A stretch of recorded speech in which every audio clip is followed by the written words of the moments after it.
What's the key to fruitfulness? Pruning. Pruning.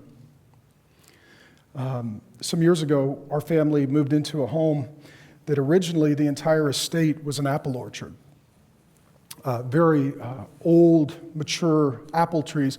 Most of them had been torn down for the construction of the homes. In our yard, they left a few of the very old trees, apple trees. And season came and went. This one particular tree, it bore no fruit at all. It was a fruitless tree. It was, to use Peter's language, unfruitful. It had not been pruned in years. Branches way up in the air, down on the ground. Literally, the branches in every direction, taking the entire yard, laying on the ground. So I brought in a gardener, and I asked him, all right, what do we do?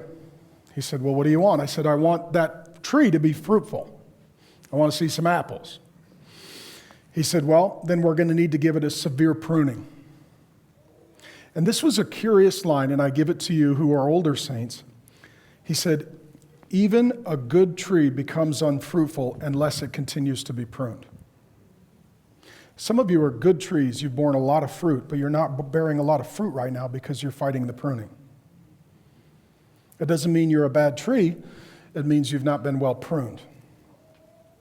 I said, well, what do we do? He said, well, you've got sucker branches and all of the life and energy is being wasted, not invested.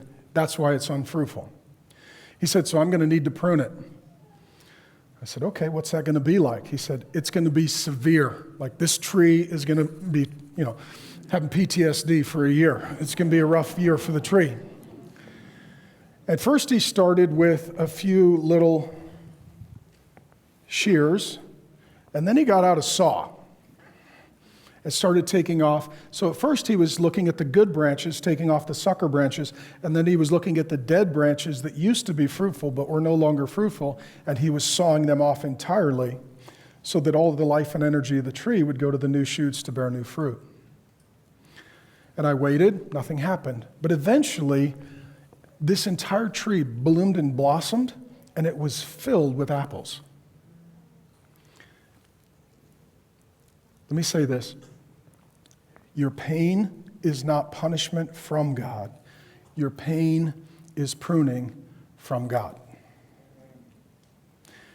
You are being pruned. Our world is being pruned. Our nation is being pruned. Our churches are being pruned. Our businesses are being pruned. Our families are being pruned. Our marriages are being pruned. Our children are being pruned. For the non-Christian, all they feel is the pain. They don't understand the potential of the pruning.